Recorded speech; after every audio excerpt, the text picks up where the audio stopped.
Fala galera, e aí, bom dia, boa tarde, boa noite, todos bem? Espero que sim. Bom, vamos dar continuidade à leitura deste livro, Racismo à Brasileira, uma nova perspectiva sociológica, do Eduard Telles. E hoje faremos a leitura do último capítulo, que é o capítulo 10, Repensando as Relações Raciais no Brasil. Então vamos lá. Raça é uma ideia e não um fato biológico. Embora as teorias de superioridade da raça branca, que ganharam status científico no século XIX, tenham sido desde então desacreditadas, continuam firmemente enraizadas no pensamento social. Embora a raça não tenha valor científico nem tampouco exista na natureza, sua ideia é amplamente compreendida, mesmo que não mais represente diferenças genéticas. A ideia de raça continua a gerar diferenças de comportamento, atitudes e entendimento, guiadas por ideologias de hierarquia e de dominação racial. Os seres humanos impõem categorias raciais e tratam os outros de acordo com elas. Como resultado, os efeitos desse conceito inventado, longe de serem inimagináveis, têm consequências bastante reais. Em particular, essa ideia leva à discriminação racial, que, por sua vez, aumenta as probabilidades de que uma pessoa sofra humilhação, viva na pobreza e acabe morrendo com pouca idade. Os capítulos anteriores demonstraram que o Brasil não é exceção na regra de pensamento e comportamento social.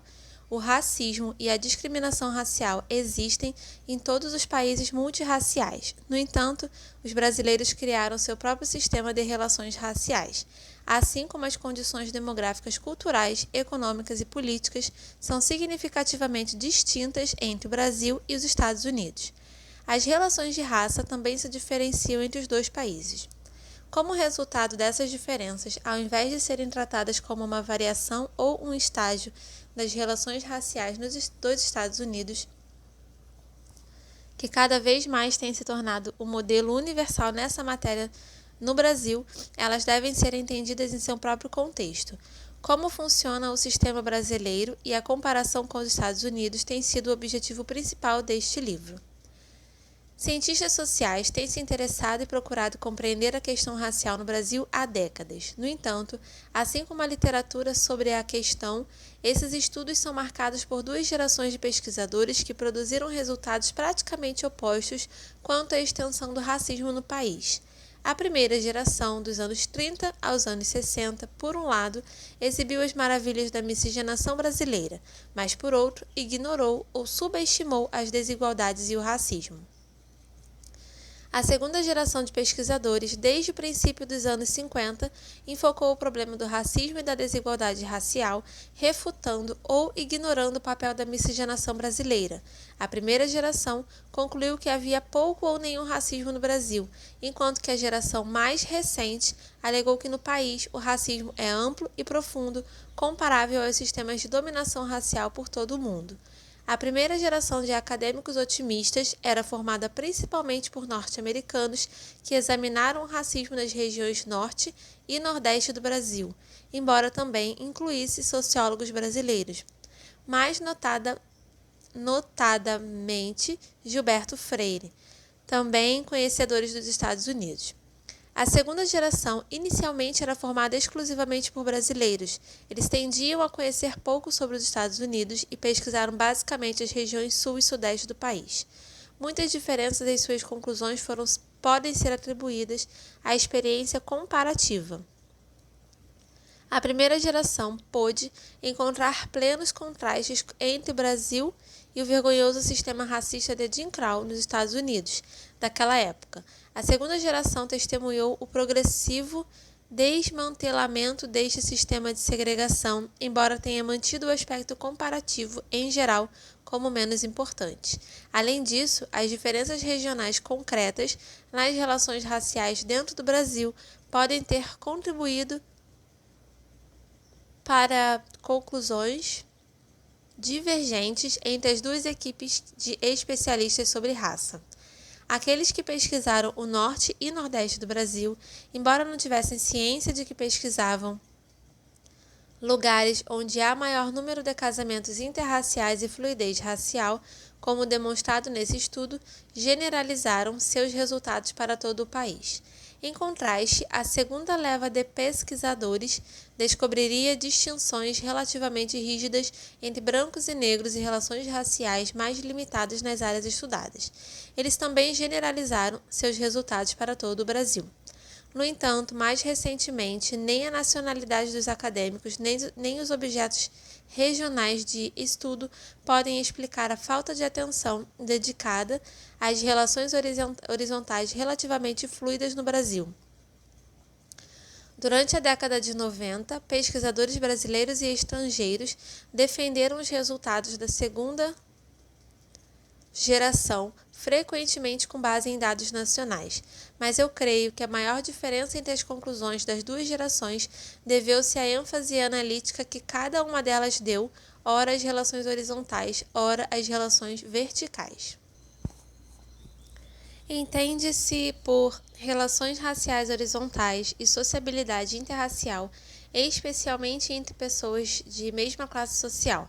Por sua vez, as relações verticais são aquelas entre diferentes classes sociais que implicam relações de poder socioeconômico.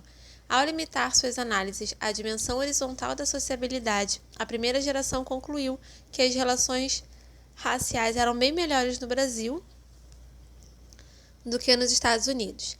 Níveis de união interracial e segregação residencial eram indicadores importantes sobre até que ponto os negros eram assimilados ou aceitos pelos brancos. Acadêmicos daquela época acreditavam que as desigualdades raciais no Brasil eram temporárias, uma vez que não constataram no país o racismo gritante e a profunda distância racial encontrada nos Estados Unidos. Diferenças no status social entre as raças eram simplesmente atribuídas ao período de escravidão recente, mas a integração horizontal percebida sugeria que a sociedade brasileira logo mudaria a desigualdade racial, a desigualdade racial diminuiria com as sucessivas gerações futuras. Enquanto isso, a segunda geração enfatizou a dimensão vertical da desigualdade, constatando muita mobilidade social na região industrial do Sul, bem como a superação no mercado de trabalho de pretos e mulatos por imigrantes europeus recém-chegados. Classificação racial. As relações raciais, tanto do tipo horizontal quanto do tipo vertical, dependem primeiramente de como as pessoas são classificadas em determinadas categorias. Embora os significados sociais fundados na raça sejam onipresentes, em nenhum lugar o fato de pertencer a uma categoria específica é determinado por uma estrutura fixa. No entanto, isso é particularmente válido para o caso brasileiro, em que as classificações raciais são especialmente ambíguas ou fluidas. A forma pela qual as pessoas se identificam e se classificam é, às vezes, inconsistente e pode variar segundo a condição social. Além disso, os termos raciais são numerosos e são frequentemente usados de forma inconsistente. Nos Estados Unidos, ao contrário, a raça, historicamente, tem sido definida por regras de hipodescendência, em que qualquer pessoa com um pouco de ascendência negra também é considerada negra. Embora tais definições rígidas ou essencialistas estejam em processo de alteração, caminhando para uma maior ambiguidade, ainda assim estão longe de ser tão fluidas como no Brasil. De forma semelhante, para muitos brasileiros, a autoidentificação racial não é um componente-chave na sua identidade, como ocorre nos Estados Unidos, e assim, há pouca consciência de pertencimento a um grupo racial.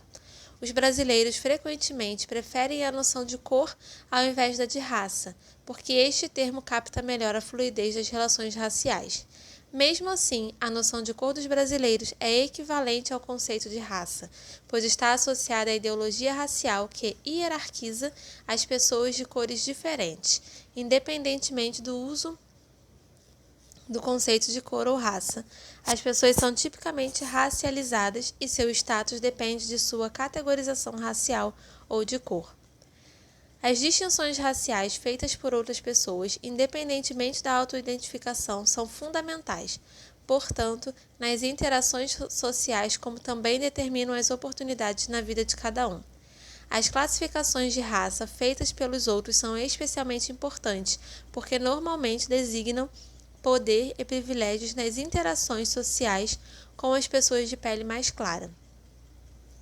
A aparência, segundo a norma geral societal brasileira e até um certo ponto o status social, o gênero e uma situação social particular frequentemente determinam quem é preto, mulato ou branco no Brasil. Certamente, a auto-identificação reflete amplamente a identificação externa, pois é de se esperar que vítimas de racismo assumam determinadas identidades raciais à luz de suas experiências. No entanto, o sistema brasileiro de branqueamento permite escapar da estigmatizada categoria negra ou preta. De fato, o sistema brasileiro possibilita que muitas pessoas com alguma ascendência africana se auto-identifiquem ou sejam categorizadas pelos demais como pessoas brancas, ou seja, se por um lado a ascensão social leva muitas pessoas a conseguirem escapar da categoria de negro, por outro, muitas outras não conseguem e continuam a ser negras, independentemente de sua ascensão cultural ou econômica. A ideologia racial leva os brasileiros a acreditar que as distinções raciais não são importantes e a interpretar experiências de discriminação como sendo resultantes das diferenças entre as classes sociais e não decorrentes da raça. Para os poucos negros de classe média, as explicações sociais da condição dos negros são especialmente insuficientes porque eles continuam a sofrer discriminação e não encontram uma saída real do estigma social da raça. Através de dura experiência, eles descobrem que a raça é importante, uma vez que a classe social não pode explicar o tratamento social que recebem. Isso pode explicar por que as identidades raciais entre estes setores da população são particularmente fortes. No Brasil, a existência da categoria mulato ou pardo ou mestiço é ao mesmo tempo causa e consequência de uma ideologia de miscigenação e não o resultado automático do processo biológico real da mistura de raças. A miscigenação não cria seres de raças mistas, como demonstra o caso dos Estados Unidos, onde as pessoas com mistura racial são simplesmente negras. Na ideologia brasileira, os mulatos são valorizados no imaginário nacional como sendo brasileiro típico, embora sejam também, frequentemente, marginalizados e, na realidade, estejam mais próximos da condição dos negros do que dos brancos na estrutura de classes do Brasil. A racialização ocorre em graus de tonalidades e o significado disso, associado a diferentes cores de pele, corresponde aos vários níveis de discriminação. Os pretos ou negros, na concepção popular do termo, são aqueles mais escuros que a maioria, mas normalmente o termo negro também é aplicado aos mulatos ou pardos. Assim, negro pode se referir a uma proporção pequena ou a metade da população nacional, dependendo da definição utilizada. Devido ao seu baixo valor na sociedade brasileira, muitos tentam escapar da negritude e, como o sistema brasileiro não possui regras claras para definir quem é negro, a negação é frequentemente possível, pelo menos nominalmente. Por outro lado, a aparência de uma pessoa empurra milhões de brasileiros para a categoria de negro, definida de forma mais ou menos restrita. 2 pontos importantes destacam-se na tabela 10.1 para o entendimento das diferenças da classificação racial em todo o país. Primeiramente, enquanto as nuances de classificação entre brancos são frequentemente ambíguas para milhões de brasileiros que abrangem as categorias de branco e mulato, milhões de outros não têm nenhuma possibilidade de serem classificados ou tratados como brancos. Aqui está a tabela 10.1, classificação pós-abolicionista no Brasil e nos Estados Unidos. Não existe ambiguidade na distinção entre quem é branco ou preto, ou nesse caso, entre quem é branco e muitas pessoas que são classificadas como pardas. No caso dos Estados Unidos, como mencionado anteriormente, os mulatos são claramente diferenciados dos brancos com base em regras de hipodescendência e são classificados como negros. Porém, em muitos locais eles formavam uma categoria separada dos negros no início da história norte-americana e continuam a receber melhor tratamento social do que os negros. Além disso, a extensão da consciência negra varia amplamente no Brasil e nos Estados Unidos. Em termos gerais, há pouca consciência negra entre os mulatos brasileiros e um nível médio de conscientização entre os negros pretos brasileiros. É possível constatar isso, por exemplo, pela proporção dos que se autodescrevem como pardos e dos negros que aceitam para si o termo negro. Ao contrário, a conscientização racial é relativamente alta para negros, inclusive mulatos, nos Estados Unidos, onde a raça é componente fundamental da identidade. Relações verticais. O maior problema brasileiro atualmente é social, mais do que político ou econômico. A democracia tem sido consolidada e houve uma transição tranquila na eleição de um presidente de esquerda. Já a economia, apesar da hiperinflação e crescimento negativo dos anos 80, retomou um caminho de crescimento estável, apesar de inexpressivo. No entanto, a distribuição da riqueza social é possivelmente a mais desigual do mundo. Além disso, os negros estão na base da distorcida pirâmide econômica do Brasil. Como resultado, a exclusão vertical dos mulatos e especialmente dos pretos é grande, contrastando com a exclusão vertical relativamente moderada dos negros nos Estados Unidos. Embora sua importância tenha sido negada no passado, as profundas desigualdades raciais no Brasil são agora bem conhecidas. Elas não são meramente o resultado da escravidão ou de grandes desigualdades de classe, mas de uma contínua prática social preconceituosa de cunho racial. A noção popular sobre raça é transmitida através de estereótipos da mídia, de piadas, das redes sociais, do sistema educacional, das práticas de consumo, dos negócios e pelas políticas do Estado. Logo, a raça tem grandes implicações materiais para os brasileiros. No Brasil, o racismo e a discriminação racial são mecanismos poderosos que agrupam as pessoas dentro de um sistema de classes altamente desigual e permite que os brancos mantenham privilégios para si e para seus filhos. Como resultado, os negros no país estão 3 vezes mais propensos a serem pobres e analfabetos do que os brancos, e os homens brancos recebem, em média, mais que o dobro do que os pretos e pardos. Essas diferenças têm persistido por pelo menos esses últimos 40 anos. Este trabalho identificou 3 fatores como os principais responsáveis pelas profundas desigualdades raciais no Brasil: a hiperdesigualdade, as barreiras discriminatórias invisíveis e uma cultura racista. A desigualdade extrema gera muitos problemas sociais no Brasil e tem levado a um grande distanciamento entre a média de rendas dos brancos e dos negros, criando diferenças significativas em riqueza material, status social e acesso a capital social. Essa desigualdade não é apenas material, mas também abrange relações de poder desigual.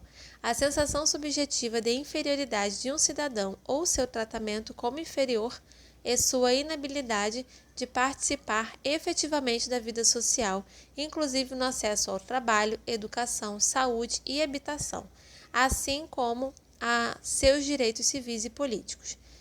O sistema brasileiro de educação, extremamente desigual, é um dos principais responsáveis por uma das maiores desigualdades sociais do mundo, sendo essa desigualdade maior nas regiões onde há mais negros.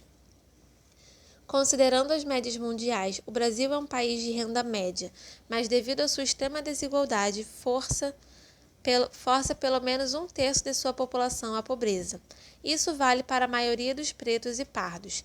Com base em muitos indicadores, o país apresenta atualmente maior desigualdade de renda do que qualquer outro grande país no mundo, com a exceção da África do Sul, que eventualmente compete com o Brasil por essa posição.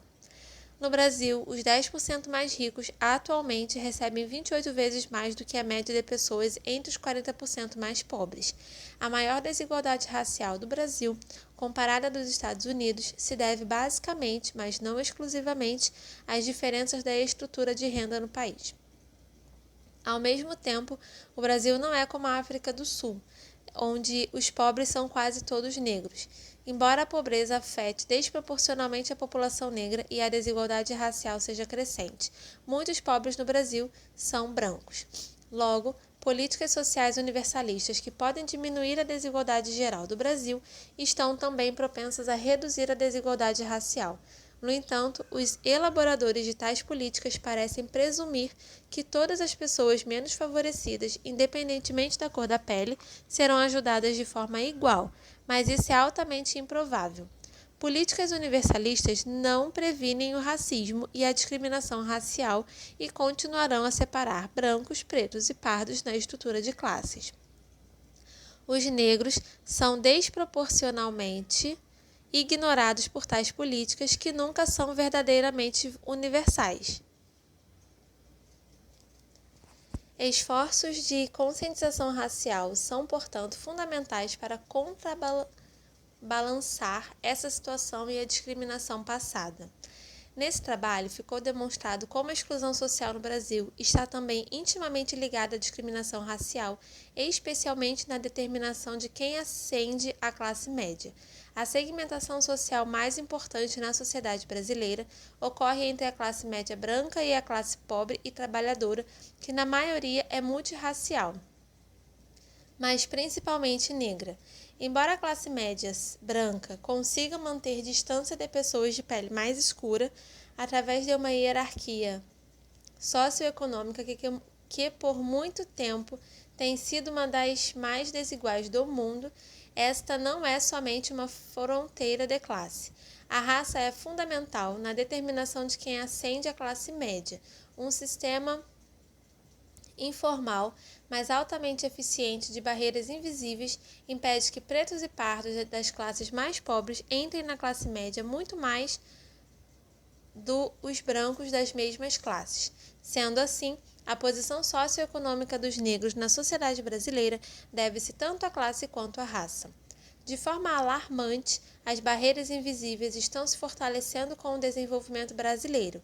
Nas últimas décadas, o sistema universitário do país expandiu-se, enquanto que, paralelamente, os requisitos técnicos e educacionais necessários para os empregos de classe média têm aumentado.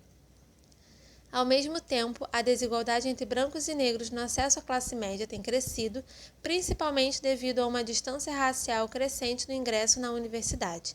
Nas 3 últimas décadas, a educação de nível superior cresceu significativamente no Brasil. Os brancos se beneficiaram de forma desproporcional e a proporção de seus representantes que ingressaram nas faculdades continuou em expansão a uma taxa maior do que a dos negros, no mesmo período de tempo. Como a educação está fortemente correlacionada com a renda no Brasil, uma reversão da crescente distância na educação de nível superior é necessária para permitir que pretos e pardos consigam ascender de forma significativa à classe média. Uma classe média formada quase que inteiramente por brancos usa a raça e sua própria posição social para reduzir a competição por status. Esse sistema garante os privilégios de acesso e o respeito de uma grande classe servil que fornece mão de obra barata e é formada predominantemente por negros. O baixo custo do trabalhador também permite que a classe dominante pague a educação em escolas particulares para seus filhos, o que garante ainda mais suas chances de ingressar nas universidades públicas. O passaporte mais importante para o status da classe média no Brasil e assegura a reprodução da classe média para a nova geração.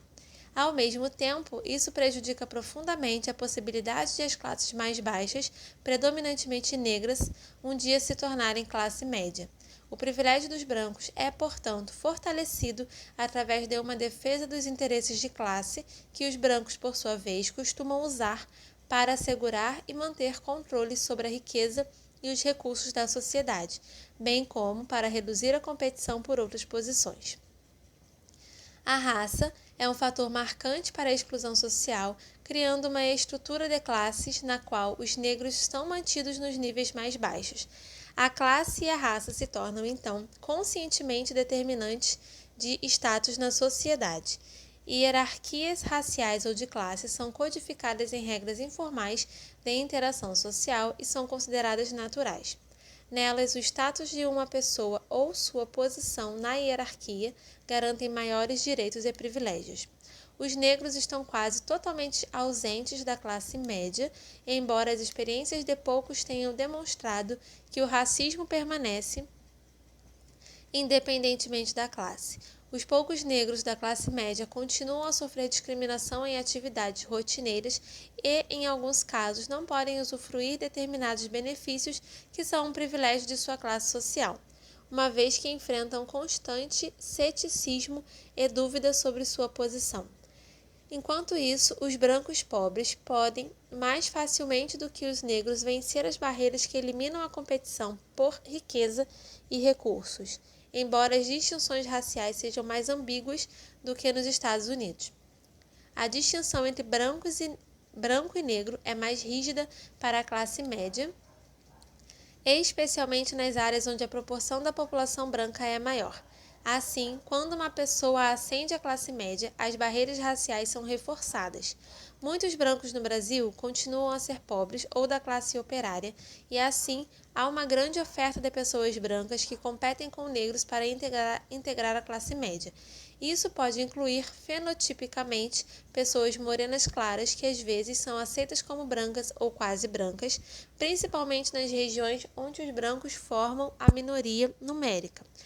Pobres brancos que são frequentemente vizinhos, amigos e até parentes, inclusive filhos de negros e principalmente de mulatos, têm mais chances do que os negros de ultrapassar as barreiras sociais para posições de maior status.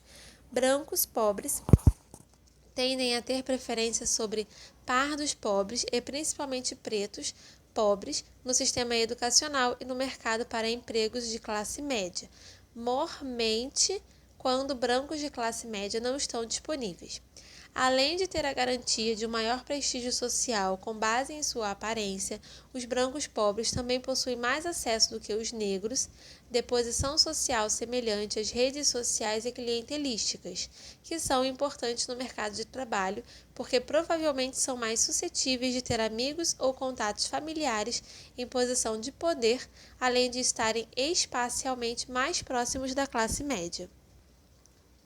Embora escondida atrás da fachada da miscigenação, a cultura racista se encontra virtualmente em todas as interações sociais entre brancos, pardos e pretos.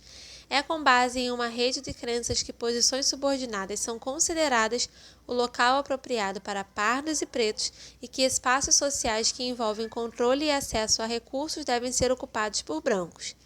Nas relações verticais, como a contratação, e na realização de relações horizontais, como sair com amigos ou para relacionamentos duradouros, insultos contra negros somam-se a muitas outras atitudes que os precedem, conduzindo a baixa autoestima entre pretos e pardos.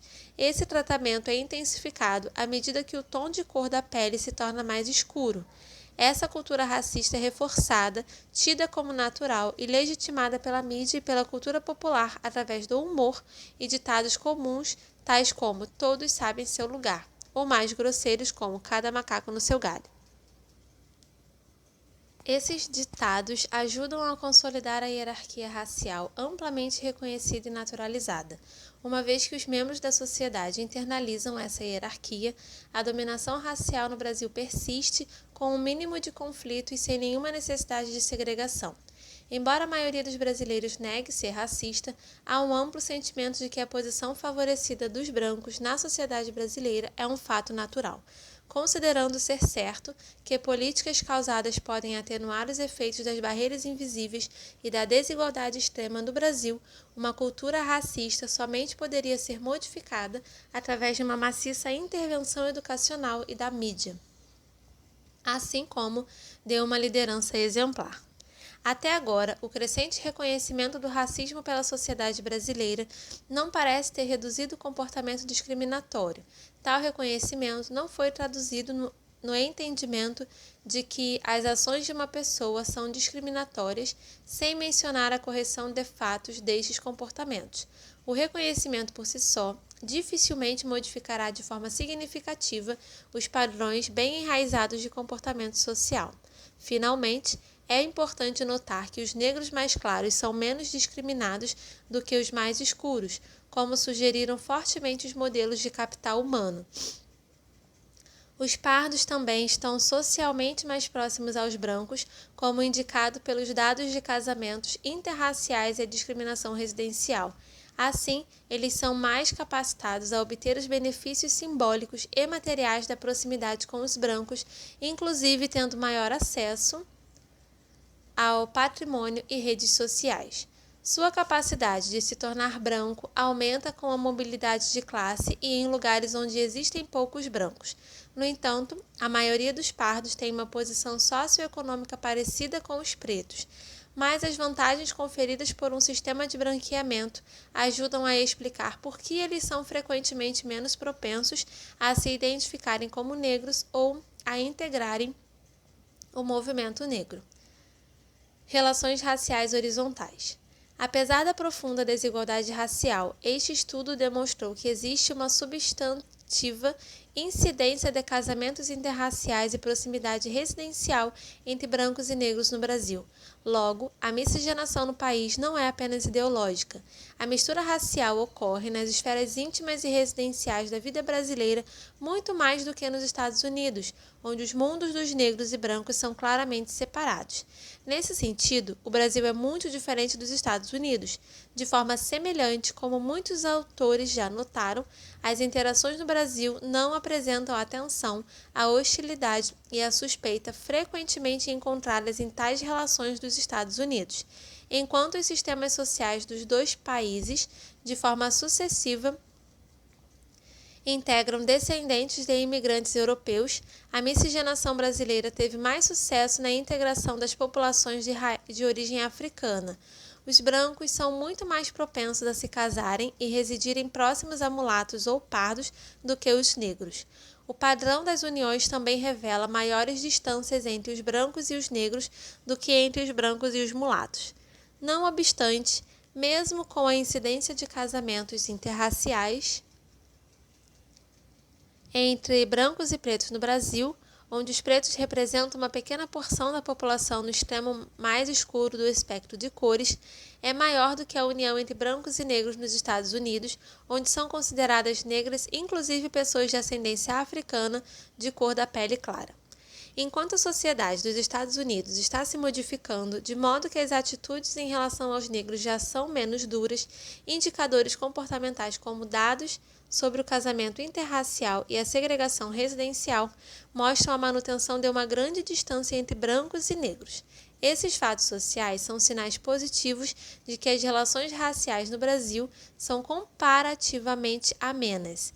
Mesmo assim, a raça continua a ser importante mesmo no caso dos indicadores das relações horizontais, embora a população esteja longe de ser segregada racialmente ao nível dos Estados Unidos. Em suma, a mistura racial é um processo histórico-demográfico e um fator social que tem sido relevante para a identidade brasileira por mais de 100 anos. A alta incidência de miscigenação reflete a existência de fronteiras relativamente fracas entre as pessoas de cores diferentes. Isso é especialmente verdadeiro entre os pobres e entre as pessoas de cores semelhantes no Brasil. A miscigenação não deveria, portanto, ser atribuída somente à ideologia, mas aceita como uma variável explicatória-chave para o entendimento de outras dimensões do sistema racial brasileiro e talvez de outros países latino-americanos. A ideologia da miscigenação reflete a realidade até um nível significativo. A nação brasileira, como imaginada pela elite em um período anterior, reflete a experiência nacional e, por sua vez, teve grandes implicações na forma como essa sociedade evoluiu. Mas a grande mistura racial e a fluidez das relações raciais não significam um consolo para a maioria dos negros brasileiros que vivem na pobreza. O racismo e a desigualdade racial persistem na exclusão de pessoas negras e as impede de gozar as oportunidades surgidas com o desenvolvimento econômico brasileiro e a restituição dos direitos de cidadania. Esse é o paradoxo da miscigenação brasileira.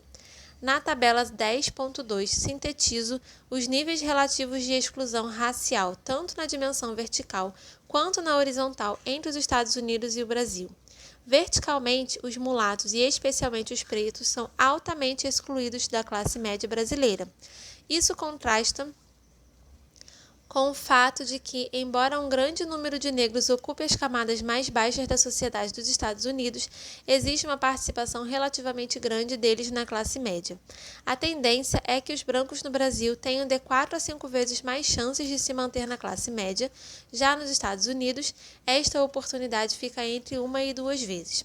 Os mulatos brasileiros possuem relações sociais próximas aos brancos, como demonstrado nos dados sobre casamentos interraciais, especialmente entre aqueles da mesma classe social, quando comparado aos afro-americanos. Comparativamente, os negros dos Estados Unidos continuam a experimentar altos níveis de segregação residencial dos brancos e raramente se casam com parceiros de outras cores. Em suma, a diferença entre os Estados Unidos e o Brasil é uma questão de fronteiras raciais que variam nos planos horizontal e vertical.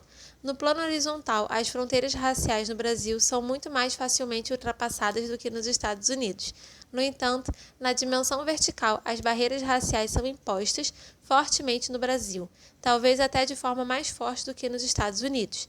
Através da distinção entre as dimensões horizontais e verticais, é que será possível apaziguar as distorções no desenvolvimento do estudo das relações raciais brasileiras e fazer comparações mais apropriadas sobre os Estados Unidos e o Brasil. E aqui está a tabela 10.2, relações raciais pós-abolicionismo no Brasil e nos Estados Unidos nas dimensões vertical e horizontal. Horizontal e vertical.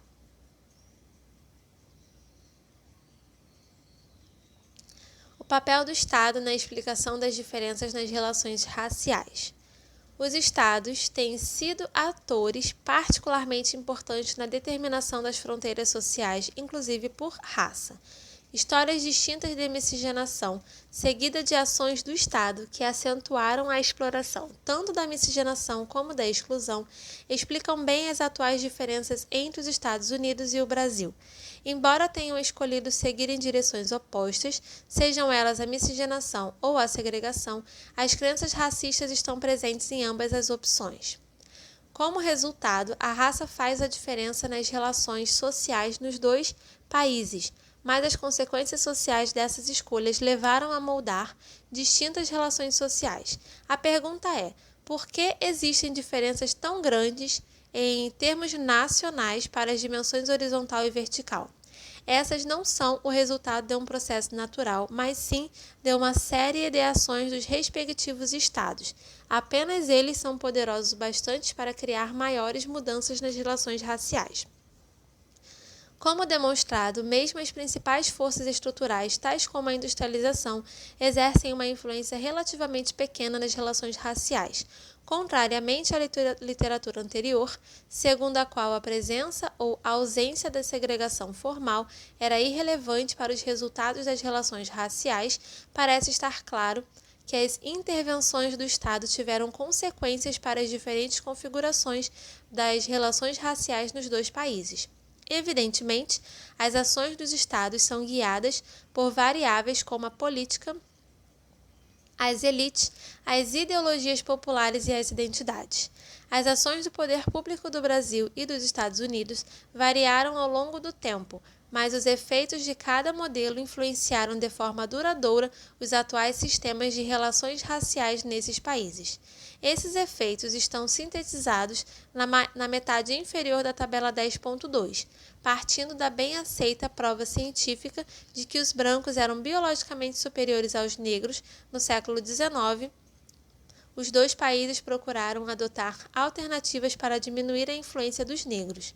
Os norte-americanos preferiram criar um sistema que tinha como objetivo a segregação de sua minoria negra e mulata. Os Estados Unidos institucionalizaram, assim, um sistema formal de segregação, especialmente através da classificação racial, leis anti-miscigenação e práticas de discriminação residencial, separando as vidas dos negros e dos brancos até meados dos anos 60, já no século XX.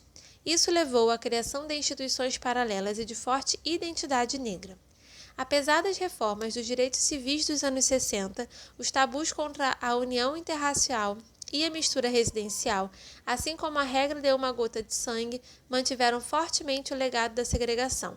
Oficialmente, a segregação formal dos Estados Unidos vigorou desde 1896 até pelo menos 1954, com o caso Brown contra o Conselho de Educação, embora as leis de segregação tenham permanecido até meados dos anos 60. Desde então, a instituição de uma série de políticas federais não apenas eliminou a segregação formal, como também, através de ação afirmativa e da Lei dos Direitos Políticos, buscou promover a população não branca na dimensão vertical. Isso levou a um grande aumento do tamanho da população negra de classe média e a desigualdade racial atualmente é menor do que o Brasil. No entanto, o governo dos Estados Unidos nunca promoveu as relações horizontais como feito no Brasil. O legado das leis anti-miscigenação, revogadas somente nos anos 60, permanece forte e os casamentos interraciais entre negros e brancos norte-americanos continuam raros. Até mesmo as leis anti-segregação residencial da década de 60 são pouco aplicadas e, consequentemente, ela ainda persiste, dando sustentação à manutenção de relações raciais horizontais distintas. Enquanto isso, o governo brasileiro evitou a segregação, mas ao invés promoveu o casamento interracial, tanto através da ideologia da democracia racial quanto da ideia do branqueamento. Precisamente quando o sistema segregacional dos Estados Unidos estava em seu auge. A mistura racial foi maior no Brasil do que no território norte-americano por todo o período colonial, devido à predominância de homens entre os colonizadores europeus. Esse fato demográfico estabeleceu o estágio do que aconteceria com a raça nos primeiros anos da República Brasileira e após. Em resposta ao racismo científico do século XIX, a elite brasileira decidiu promover maior miscigenação, mas com a infusão maciça de sangue branco de milhões de imigrantes europeus, eles buscaram planejar uma nação branca através da imigração europeia e das previsões otimistas de que os genes determinantes de traços brancos predominariam na mistura racial, eventualmente branqueando os elementos negros de sua população. As razões para essas medidas divergentes podem ter incluído política, oferta de mão de obra e identidades e sensibilidades raciais. A política tem importância fundamental na bem conhecida comparação feita entre o Brasil e a África do Sul, mas outros motivos também parecem plausíveis. O Brasil conseguiu atrair uma oferta de mão de obra alternativa da Europa, enquanto no sul dos Estados Unidos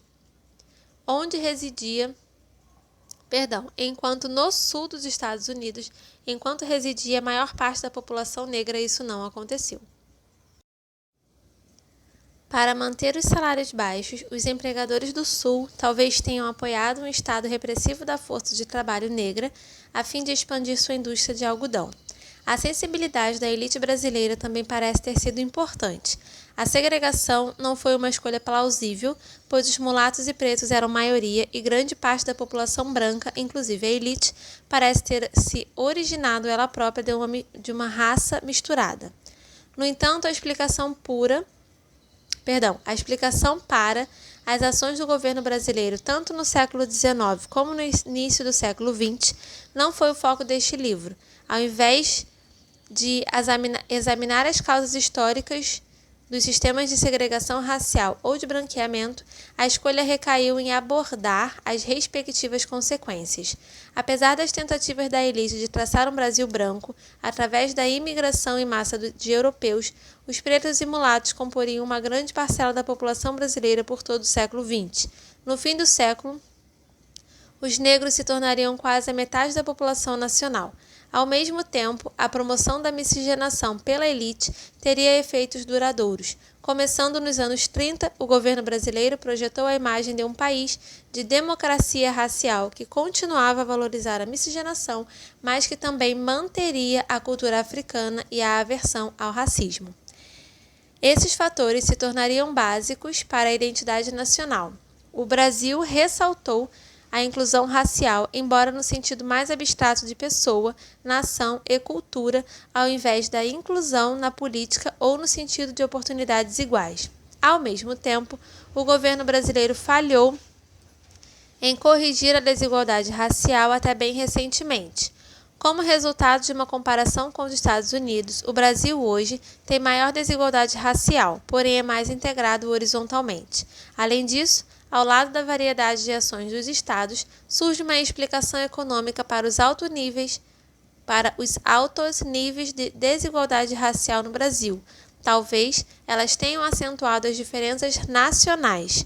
No mercado de trabalho, empregadores em países como o Brasil, com grande oferta de mão de obra, frequentemente possuem uma ampla gama de trabalhadores em potencial.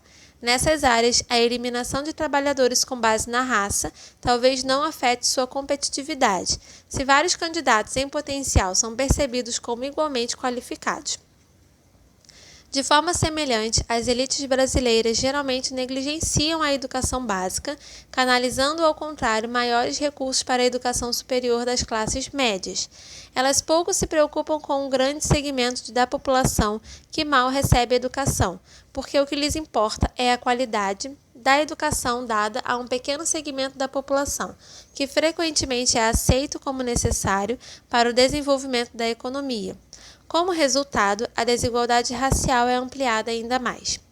Para a maioria que frequenta escolas públicas, professores e funcionários concentram ainda mais os poucos recursos das escolas de áreas carentes, dedicando mais atenção aos alunos brancos, que eles acreditam ter mais condições de alcançar o sucesso.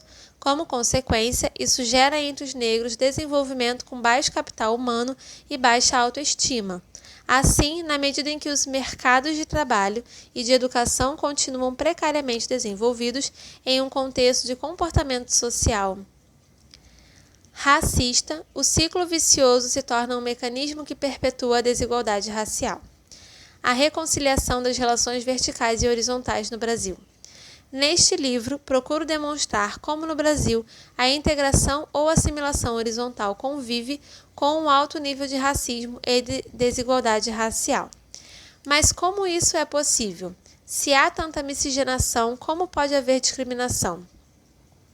Segundo o modelo norte-americano, relações horizontais tão inclusivas seriam um indicador de baixos níveis de racismo e desigualdade racial, ou pelo menos abririam caminho para que tais níveis diminuíssem no futuro.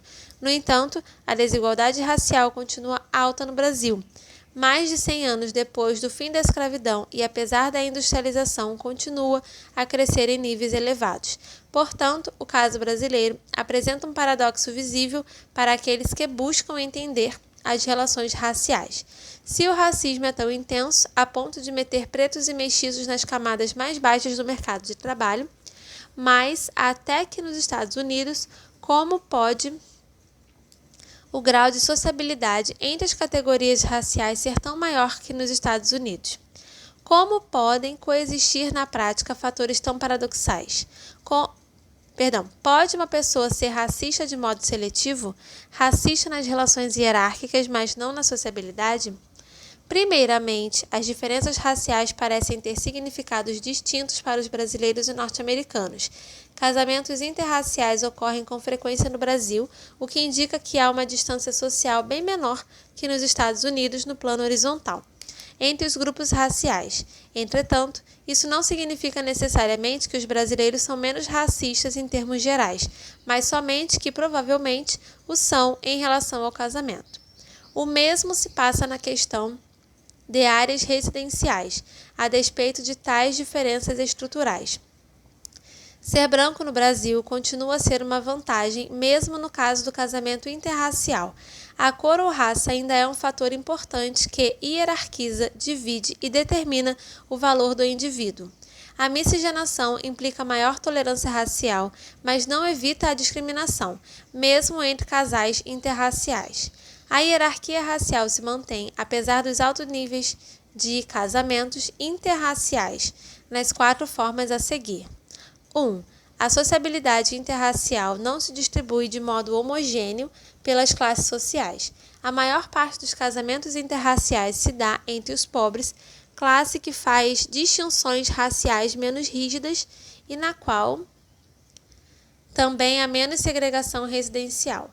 Já na classe média, a sociabilidade interracial existe praticamente como uma ideologia, exceto em relações hierárquicas, o que caracteriza as interações da vasta maioria da classe média branca com os negros. Os brancos de classe média tratam os negros de forma cordial, ao mesmo tempo em que impedem que eles cheguem à mesma classe. O casamento interracial é incomum para a classe média, ainda que não seja tão raro como nos Estados Unidos. 2. Nas classes média e alta, ao contrário da classe pobre, a distância social entre os brancos e a grande maioria negra se mantém através da hiperdesigualdade existente no país. No Brasil, a altamente desigual estrutura de classes reforça a hierarquia racial, limitando ainda mais a interação da classe média branca com os negros.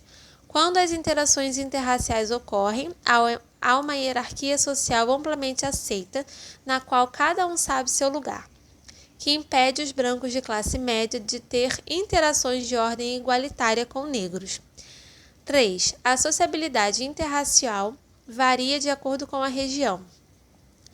As relações raciais se tornam cada vez mais parecidas com as norte-americanas quanto mais ao sul do país estivermos.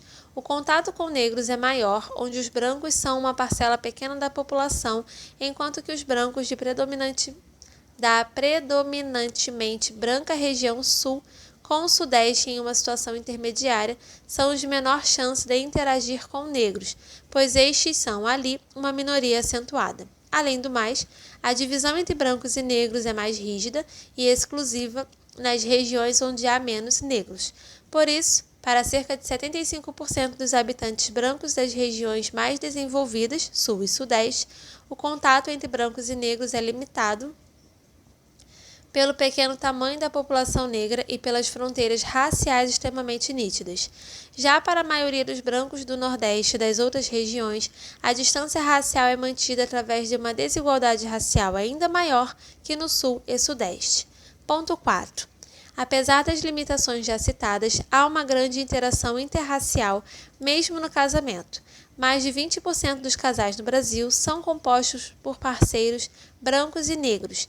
Tal grau de envolvimento interracial pode levar à relação racial mais saudável na sociedade brasileira no plano horizontal. Mas o racismo não desaparece para as pessoas envolvidas. Pelo contrário, frequentemente há um sistema de troca de status que opera nas relações entre os casais e no mercado do namoro pré-existente ao casamento.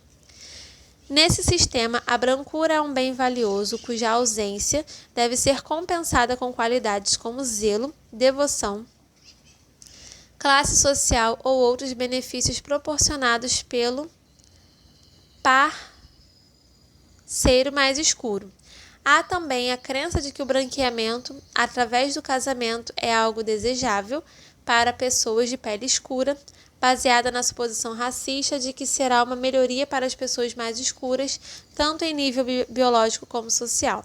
Finalmente, apesar de o racismo permanecer inconsciente em tais relações, ele também pode aparecer explicitamente.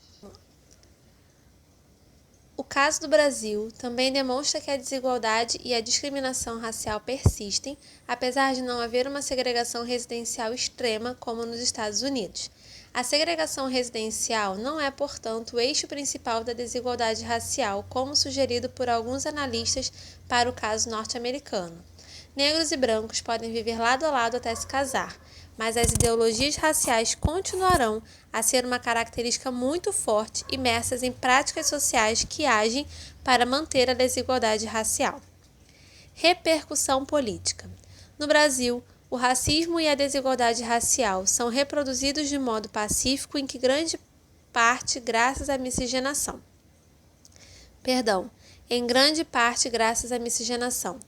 As fluidas relações horizontais no país facilitam a dominação racial vertical. Como mostrado nesse estudo, as distinções raciais não constituem necessariamente a base unidimensional da exclusão. Um indivíduo pode ser excluído de uma esfera social, ser incluído em outra e ainda parcialmente incluído em uma terceira. De fato, o Estado brasileiro usou a miscigenação ou as fluidas relações horizontais para permitir que a injustiça e a desigualdade raciais permanecessem sem a interação do poder público, por relativamente bastante tempo. Os brasileiros têm apontado para a miscigenação como prova de que há pouco ou nenhum racismo no país, evitando assim que o racismo seja examinado como fonte da desigualdade racial do Brasil. De certa forma, boas relações horizontais têm sido usadas para encobrir as péssimas relações verticais. Até bem recentemente, o Estado também vinha conseguindo evitar intervenções a favor dos negros, ao utilizar a natureza do sistema racial brasileiro para diluir a resistência negra. Mais especificamente, a ideologia e a realidade da mistura de raças têm sido um obstáculo à habilidade do movimento negro brasileiro em lutar contra o racismo, a fortalecer-se o bastante para influenciar as decisões do governo no desenvolvimento de políticas sociais antirracistas. As elites têm resistido às exigências do movimento negro com argumentos como: a mistura de raças é prova de que não há racismo. Ações do Estado em favor de certos grupos raciais não são possíveis porque a mistura de raças impossibilita a distinção racial e as intervenções de cunho racial iriam apenas polarizar ou solidificar as fronteiras raciais que já foram suavizadas por séculos de mescla.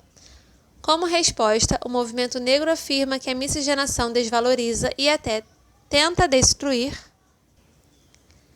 a essência da negritude e evita que se formem identidades negras necessárias para sustentar um movimento antirracista eficaz no rumo de uma verdadeira democracia racial.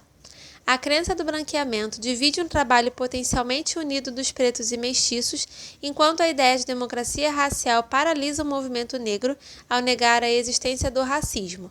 Os brasileiros alardeiam a existência de mulatos na elite, apesar de esta característica ter sido muito mais comum no passado. Ironicamente, a resistência antirracista tem sido prejudicada no Brasil pela ausência de uma segregação extrema, como acontece entre os norte-americanos. A segregação nos Estados Unidos marcou de forma acentuada as diferenças entre negros e brancos e, com isso, facilitou a organização antirracista ao criar redes sociais delimitadas racialmente. Instituições paralelas para raças diferentes como igrejas, bancos e universidades.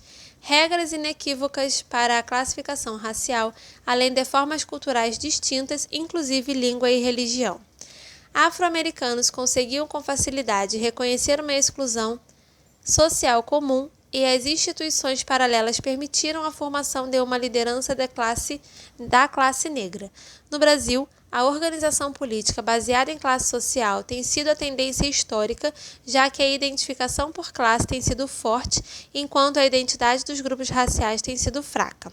A relativa proximidade residencial e familiar nas relações sociais entre pessoas da mesma classe facilitou a organização por classe sem distinção racial, às expensas de um movimento negro popular. Consequências culturais. O singular sistema de relações raciais do Brasil também teve consequências culturais bem diferentes das norte-americanas.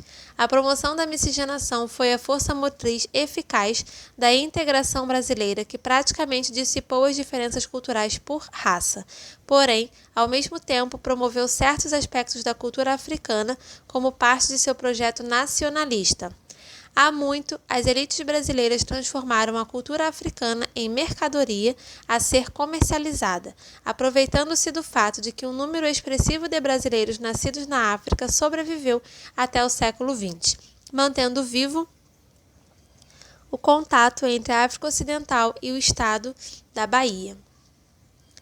Desta forma, no Brasil, há uma cultura negra que foi construída a partir de sobreviventes da cultura africana, mas que não se divide em termos raciais, como ocorreu nos Estados Unidos. No Brasil, a preservação e a promoção da cultura africana, mesmo que transformada, foi parte explícita de um projeto nacional. Conforme proposto pela ideologia da democracia racial, a cultura afro-brasileira foi promovida como a cultura nacional, passando ao largo de distinções raciais. Ainda que haja um sentimento mais forte sobre a cultura da África em certas famílias, principalmente nas áreas negras relativamente isoladas, como Salvador e algumas comunidades quilombolas, não houve qualquer mecanismo institucional como a segregação, para manter tais áreas como uma esfera racial à parte.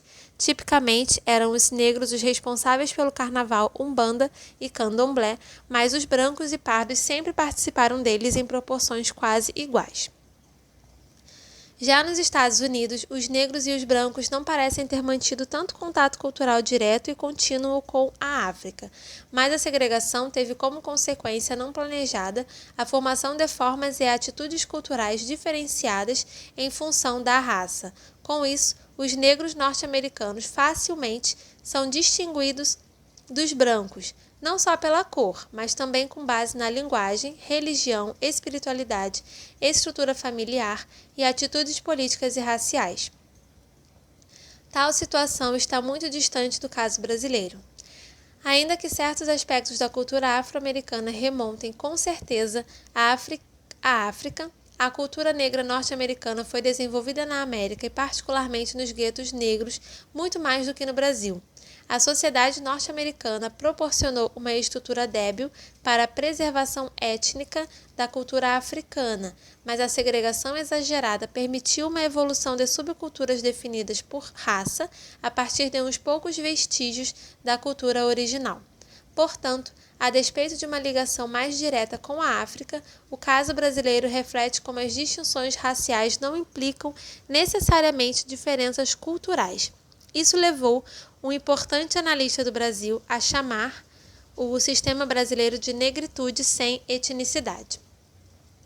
Uma das principais diferenças entre os dois países talvez seja a relativa permeabilidade com que diferentes tipos de fronteiras raciais foram estabelecidos no Brasil, conforme mostrado na tabela 10.3. A segregação norte-americana gerou limites rígidos entre negros e brancos através de regras de classificação e instituiu a separação nas relações sociais. Desde então, os limites raciais nos Estados Unidos têm se reforçado através de altas taxas de endogamia, uma segregação espacial extrema, vínculos de amizade codificados por raça, um forte sentimento de grupo e, mais que no Brasil, valores e símbolos culturais definidos por raça. Está aqui a tabela 10.3, dimensões culturais pós-abolicionismo das relações raciais no Brasil e nos Estados Unidos. Esses fatores determinaram uma polarização social por raça mais forte que no Brasil e também facilitaram a formação de identidades raciais bem nítidas e, por conseguinte, a mobilização política dos negros. No Brasil, a maior sociabilidade entre as linhas raciais, sobretudo entre pessoas da mesma classe social, possibilitou relações familiares e de amizade entre indivíduos de cores diferentes. Além do mais, a falta de regras de classificação e a celebração do mestiço tornou pouco nítidas as categorias raciais. Se por um lado isto aliviou as tensões raciais, por outro enfraqueceu o potencial de solidariedade nos grupos raciais, conseguindo assim debilitar a base mais provável de mobilização para o combate ao racismo. O movimento negro e o fim da democracia racial. Apesar da ausência de uma mobilização de massa, o pequeno movimento negro do Brasil tem conseguido recentemente influenciar ações do Estado com 3 importantes vitórias. A. Conseguiu desacreditar a ideologia da democracia racial na população em geral. B. Mudou o pensamento das elites sobre quem é negro e quem é branco. E C. Engajou o governo brasileiro na discussão de políticas públicas sobre o racismo. Uma quarta vitória está a caminho: a criação de políticas públicas para atacar, de modo real, a discriminação e a desigualdade racial. Estes êxitos do movimento negro são particularmente importantes porque, ao contrário de outros movimentos sociais, sua postura põe em risco a própria essência da nação brasileira. O movimento negro foi sempre considerado anti-brasileiro, conforme afirmado uma vez por Gilberto Freire, maestro da ideologia nacional. Enquanto a ideia de nação foi construída a partir do conceito de um povo unificado e racionalmente tolerante, forjado pela miscigenação, o movimento negro apresenta uma visão contrária, baseada em identidades raciais fortes, para fazer oposição ao racismo e à desigualdade racial. Apesar das vitórias, ele ainda não conseguiu vencer dois desafios que ele mesmo se impôs: criar um movimento de massa e construir uma identidade popular de negritude. A inabilidade do movimento negro de produzir um movimento de massa é basicamente fruto da falta de capacidade de transformar indivíduos que são menosprezados por causa da cor de pele em negros que afirmarão sua negritude e enfrentarão as forças a que estão subordinados. Mas por que fazê-lo se o ideal de branqueamento e a habilidade de participar por completo da cultura brasileira e do nível de sociabilidade horizontal possibilitam que muitos sejam incluídos ou mesmo escapem da negritude? Portanto, o paradoxo para a democratização brasileira é o seguinte: como assegurar os direitos de cidadania a milhões de indivíduos que são vítimas do racismo, mas que por várias razões não se mobilizam contra o problema? Como, então, o pequeno movimento negro conseguirá criar uma base ampla para defender mecanismos de inclusão? As relações raciais dependem da forma como as pessoas são categorizadas e como os detentores do poder impõem essas categorias. O grau em que as relações de poder podem ser revertidas talvez dependa da capacidade daquele que é taxado como subordinado reconhecer tais categorias como parte de suas identidades. Quem mais, além das próprias vítimas de racismo, irá se organizar para exibir medidas eficazes de combate ao racismo? O sistema de classificação brasileiro cria desafios especiais neste sentido. O que o movimento negro deve fazer para organizar indivíduos de uma categoria que é altamente estigmatizada e da qual, no entanto, podem escapar?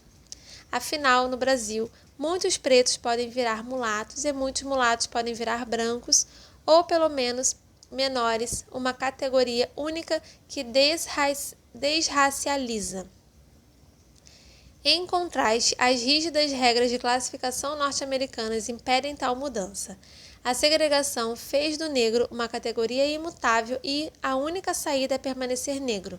A luta pelos direitos civis norte-americanos criou um modelo de movimento negro de massa e de liderança baseada em políticas de identidade. No Brasil, a base potencial para compor um movimento negro não é a mesma dos Estados Unidos, onde a segregação manteve a população negra contida em si mesma e, portanto, mais fácil de ser mobilizada. No mais, as manifestações sociais de massa, no estilo do movimento afro-norte-americano de direitos civis, não fazem parte da história recente do Brasil, exceto talvez no caso dos sem terra. O movimento negro brasileiro por si só não tem a forma de um movimento de massa que pode, de modo eficaz, clamar por mudanças sociais significativas. Mesmo assim, um número pequeno mais crescente de vítimas do racismo tem afirmado sua negritude e liderado reivindicações de reparação. No atual contexto de democratização e com a coincidência de forças favoráveis, as recentes vitórias têm precedido de um movimento de massa. A habilidade do movimento negro em utilizar a mídia e uma rede mais extensa, nacional e internacional, de defesa dos direitos humanos e o desenvolvimento de alianças dentro do governo em prol da abertura democrática tem possibilitado grandes êxitos. Resta uma questão importante: em que medida as administrações futuras responderão às reivindicações do movimento negro e como ele manterá a pressão sobre o governo de modo eficaz. O futuro das recém-aprovadas políticas de ação afirmativa é incerto, estando à mercê de uma transição política para um governo de esquerda que está começando a tomar seu rumo no decorrer dos próximos 4 anos. O futuro das políticas dependerá muito da habilidade do movimento negro em exercer pressão sobre o novo governo. A utilização de mecanismos e leis internacionais será com certeza parte importante desta estratégia. Estados nacionais dependem cada vez mais do apoio de suas populações para pôr em ação seus planos no campo das relações exteriores, especialmente agora que as ONGs nacionais têm desempenhado um papel pequeno, mas crescente, no domínio da política internacional. Por outro lado, os estados também podem decidir se fechar à comunidade internacional, o que, porém, é uma estratégia arriscada e pouco provável no caso do Brasil. Por esta razão, o movimento negro prossegue na tentativa de mobilizar as vítimas do racismo. Já há sinais de que, vagarosamente, eles têm conseguido ampliar suas fileiras, mas parece ter dificuldades em atingir o seu presumível público-alvo, sobretudo a grande população parda. Ainda que muitos brasileiros de pele escura continuem a querer evitar a classificação como negros, cada vez mais eles pareçam compreender as dificuldades sofridas por causa do racismo, o que em si já é importante para a mobilização pela reparação dos danos causados pela discriminação racial. Raça e política internacional. A reputação internacional do Brasil de ser tolerante em matéria racial é importante para a preservação não apenas da identidade nacional, mas também de sua política internacional. O país está inserido em um contexto internacional no qual a observância das normas antirracistas e de direitos humanos é condição para a concessão de ajuda econômica estrangeira pelas nações mais poderosas. O Brasil, em grande parte, tem conseguido encontrar suas próprias soluções para seus dilemas raciais. Porém, essas iniciativas são limitadas pela política internacional. No passado, a ideia de democracia racial no Brasil representava a antítese da segregação e ia além de negar o racismo, mostrando como a miscigenação e a cultura luso-brasileira conseguiam, de forma única, amortecer os antagonismos raciais presentes em outras sociedades. A democracia racial podia ser vendida em um mundo onde as grandes nações, frequentemente multirraciais, possuíam sistemas gritantemente raciais por todo o século XX.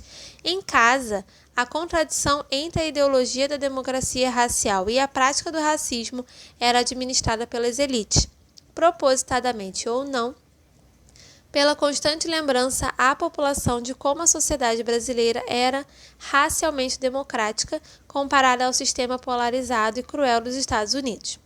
Ao afirmar seu antirracismo, a democracia racial serviu a um importante propósito do nacionalismo brasileiro, mas, de maneira geral, falhou quanto a qualquer objetivo instrumental de atenuar eficazmente ou extinguir o racismo e a discriminação racial. Nas interações sociais, a brancura continuaria a ser valorizada e a negritude desvalorizada, embora a cultura afro-brasileira e a ideologia da democracia racial tenham se tornado símbolos do nacionalismo brasileiro, amplamente celebrados por pelo menos meio século. A reputação de tolerância racial continua a ser importante para o governo brasileiro porque ele continua a se esforçar em se distinguir dos Estados Unidos e de outros países em questões raciais, especialmente agora que o país busca ser um líder internacional e se aliar a países não brancos. Sua reputação de tolerância racial, portanto, torna-se um capital social na promoção de tais alianças. No governo passado, os ganhos do movimento negro dependeram amplamente de aliados estrangeiros e domésticos, mobilização estratégica e uma relativa abertura e interesse sobre questões relacionadas à raça pelo próprio ex-presidente. Junto a um trabalho pelos direitos humanos, o movimento negro foi capaz de substituir a reputação antirracista que o governo brasileiro muito valorizava, especialmente no contexto de uma abertura democrática e no crescente compromisso com as normas e legislação internacionais de direitos humanos. A democracia racial, por muito tempo, foi aceita pela comunidade internacional como marca do peculiar sistema de tolerância racial do Brasil, mas ela tem sido desmascarada amplamente através do ativismo do movimento negro em fóruns internacionais. O Brasil precisa agora dedicar esforços especiais para manter a reputação de tolerância racial. O prestígio internacional do Brasil, de ser um país de tolerância racial, alcançou seu ponto de saturação nos anos 90, quando os Estados Unidos e a África do Sul terminaram com seus vergonhosos sistemas racistas e adotaram ideologias antirracistas. Como resultado disso e do desmascaramento da democracia racial brasileira, a reputação do país perdeu seu poder nos círculos internacionais. assim como todos os outros países multiculturais, exceto talvez a poderosa nação hegemônica dos Estados Unidos, que geralmente ignora a opinião mundial, o Brasil seria chamado a implementar as convenções internacionais para combate ao racismo. Para ser minimamente tão tolerante como outros países multirraciais, atualmente não é suficiente que exista uma ideologia antirracista ou que não existam leis explicitamente racistas, uma vez que até os Estados Unidos e a África do Sul cumprem esses quesitos. Requer pelo menos uma intervenção ativa do governo para combater o racismo informal, que é hoje globalmente conhecido. Caso contrário, o Brasil corre o risco de se tornar um novo pária da desigualdade racial. Para manter alguma reputação de tolerância racial na arena da diplomacia internacional, mesmo que menor do que no passado, o país enfrenta um dilema: ou admite a histórica intolerância racial e estabelece políticas públicas reparadoras do racismo, ou mantém sua negativa histórica da existência de racismo. É perfeitamente razoável que o Estado brasileiro desenvolva políticas de ação afirmativa, como começa a fazer, para contra-atacar os problemas criados puramente por essa noção social. Mas uma iniciativa como essa enfrenta graves problemas no Brasil, uma vez que tratamento adverso fundado na raça depende da situação da pessoa que faz a classificação e de outras variáveis. No Brasil, a raça dos outros, embora frequentemente clara, é às vezes ambígua. No entanto, políticas especiais de conscientização racial precisam de alguns limites claros acerca de quem é condenado a ser o outro ou não. Nos Estados Unidos, a segregação requer regras claras de classificação, de forma que essas regras antigas de classificação tornam-se úteis para a classificação de normas corretivas da histórica subordinação dos negros.